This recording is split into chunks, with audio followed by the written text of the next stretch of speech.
이번 시간에 우리 2023년 1회 정보처리 기능사 실기 기출문제를 같이 한번 풀어보도록 하겠습니다.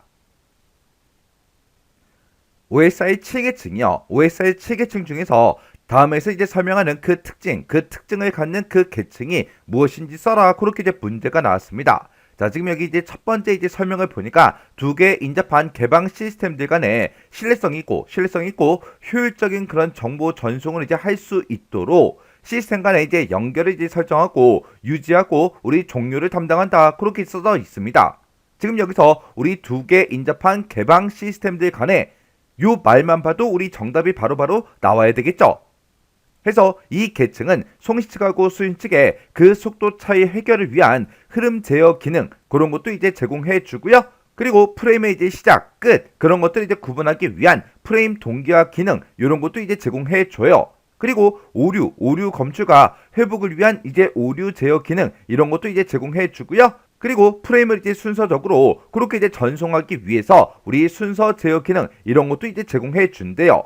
해서 이 계층에서는 우리 이제 흐름 제어다, 프레임의 이제 동기화 기능이다, 그리고 오류 제어 기능이다, 그리고 순서 제어 기능이다 이런 기능들을 이제 제공해주는 그 계층이요. 그 계층을 보고 우리 이제 데이터 링크 계층 그렇게 이제 부르는 거죠. 그래서 우리가 정답을 쓸 때 문제에서 한글로 써라, 영어로 써라 그런 말이 없기 때문에 한글이 됐든 영어가 됐든 둘 중에 하나만 써도 우리 정답으로 전부 다 이제 처리가 돼요. 근데 가급적이면 우리 이제 한글로 쓰는 게 좋겠죠. 왜? 영어로 쓰다가 중간에 내가 한 글자라도 이제 빼먹거나 아니면 한 글자를 내가 잘못 썼어요. 그러면 그냥 이제 틀린 걸로 그렇게 이제 채점이 된다고요. 그래서 지금 이 문제가 우리 이제 OSI 7계층에 대해서 나왔는데 요 OSI 7계층은 매 회차마다 꼬박꼬박 문제가 거의 대부분 출제가 되고 있습니다. 그래서 요 OSI 7계층 정확하게 기억하고 계셔야 돼요. 자, 그러면 우리 OSI 7계층 요 내용 좀 정리 좀 하고 지나가자고요. 자, 우리 OSI 참조 모델이요. 이 OSI 참조 모델이라는 거는 우리가 이제 네트워크를 통해서 이제 통신하다 보면 여러 가지 이제 충돌 문제가 이제 생깁니다. 그런 이제 충돌 문제를 완화하기 위해서 다른 시스템 간에 원활하게 이제 통신하기 위해서 우리 ISO라는 국제 표준화 기구에서 제안한 그런 통신 규약을 보고 우리가 이제 OSI 참조 모델 그렇게 이제 부르는 거예요. 그래서 우리 OSI 참조 모델이라는 거는 얘를 이제 거꾸로 읽어주면 돼요. ISO 국제 표준화 기구에서 이제 제안한 그런 통신 규약이다. 그렇게 이제 기억하시면 되고요. 얘는 이제 개방 시스템 간에 데이터 통신에 이제 필요한 그런 장비나 이제 처리 방법 그런 것들을 총 7개의 단계로 해서 우리 표준화에서 규정해 놓은 게 우리 OSI 참조 모델입니다. 이런 이제 OSI 참조 모델을 7단계로 이제 표준해서 규정해 놓은 걸 보고 우리가 이제 OSI 7계층 그렇게 이제 부르는 거고 얘는 총 7개의 계층으로 그렇게 이제 구성이 되어 있어요.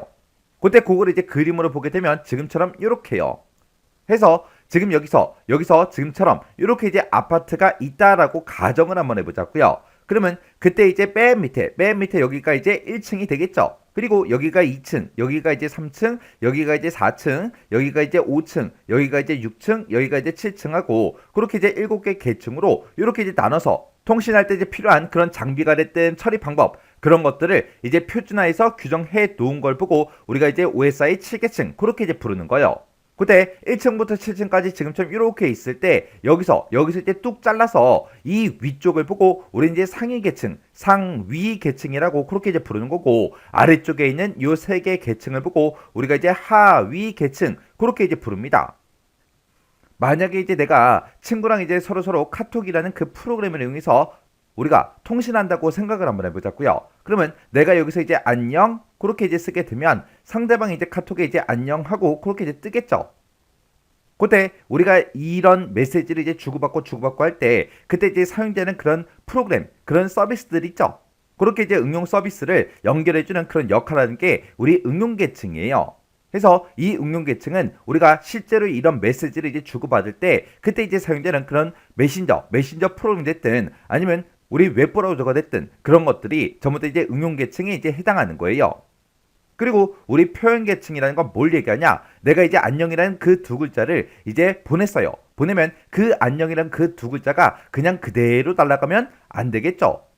만약에 내가 이제 은행이랑 서로 통신한다고 생각해 보세요. 그러면 내가 다른 사람한테 이제 계좌 이체를 하기 위해서 인터넷 뱅킹에 이제 접속을 해서 내가 계좌번호다 비밀번호다 막 이것저것 누를 거 아니에요. 그런 데이터가 그냥 그대로 날아가면 안 되겠죠.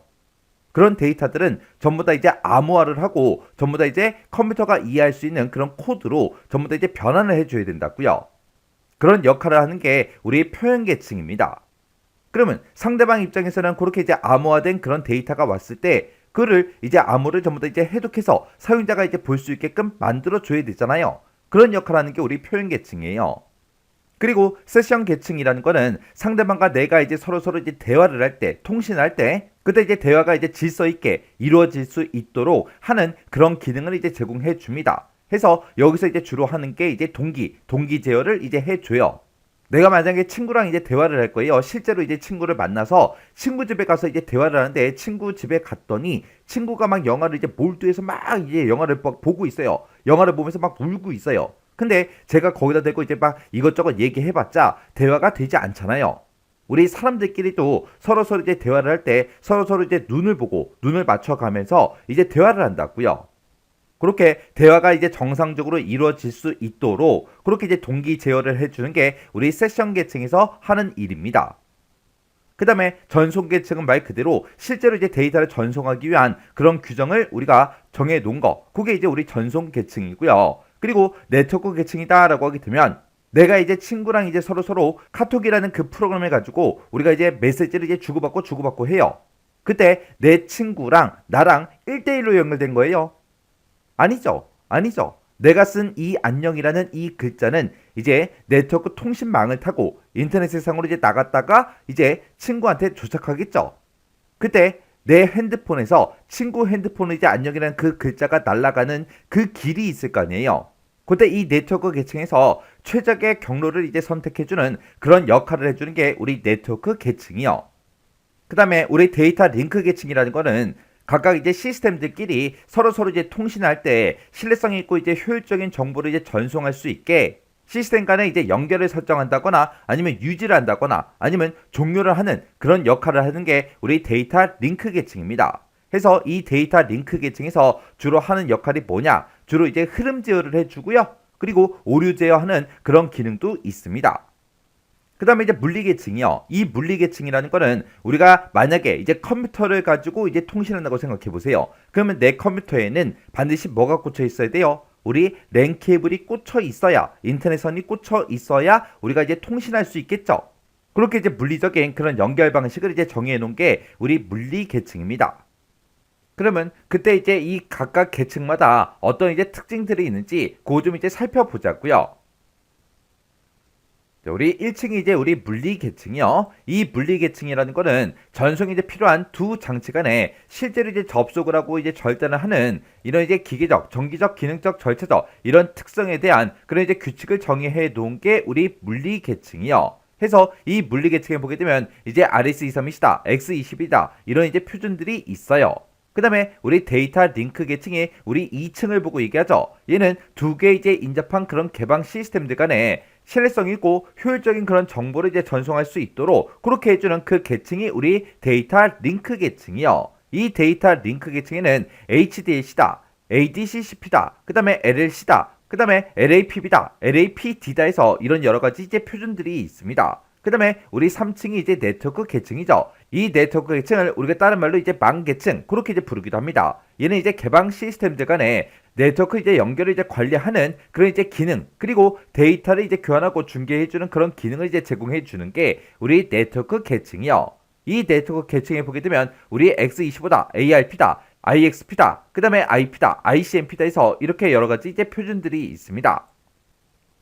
그 다음에 우리 4층이 우리 전송 계층이요. 이 전송 계층이라는 거는 말 그대로 실제로 이제 데이터가 전송되는 그 계층을 보고 얘기하는데 얘는 이제 논리적 안정 그리고 균일한 그 데이터 전송 서비스를 제공해요. 제공을 함으로써 이제 종단 시스템들 간에 투명한 데이터 전송을 이제 가능하게 해주는 그런 계층이 우리 전송 계층입니다. 해서 이 전송 계층에 보게 되면 우리 TCP다, UDP다 이런 여러 가지 이제 표준들이 있어요. 그 다음에 우리 세션 계층이다 라고 하게 되면 얘는 이제 송수신 측 간에 관련성을 이제 유지하고 대화 제어를 이제 담당한다. 요거 이제 정확하게 기억하셔야 돼요. 해서 이 세션 계층이 대화 이제 구성이 됐든 동기 제어가 됐든 데이터 교환 관리 이런 기능을 가지고 있는 게 우리 세션 계층이요. 그 다음에 우리 표현 계층이라는 거요. 이 표현 계층이라는 거는 우리 요 세션 계층과 우리 응용 계층 그 사이에 있죠.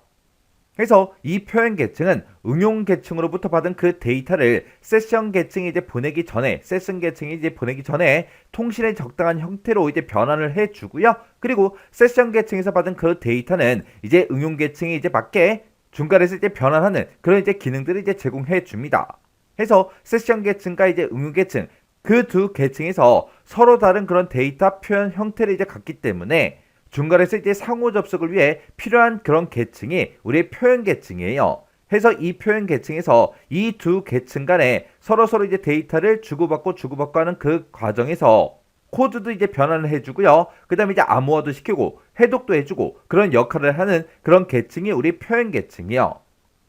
그 다음에 응용 계층이요. 응용 계층이라는 거는 사용자가 OSI 그 환경에 이제 접근할 수 있도록 그렇게 이제 서비스를 제공해주는 그 계층을 보고 우리가 응용 계층이다. 그렇게 이제 부르는 거고 이 응용 계층에서 제공해주는 그 프로토콜에 보게 되면 지금처럼 HTTP라는 것도 있고요. 우리 전자사삼, 우리 이제 SMTP다, POP3다 이런 것도 있고 그리고 파일 전송해주는 우리 이제 FTP라는 것도 있고 원격 접속할 때 우리가 이제 텔넷 이런 이제 여러 가지 서비스를 제공해 주는 게 우리 응용 계층이요.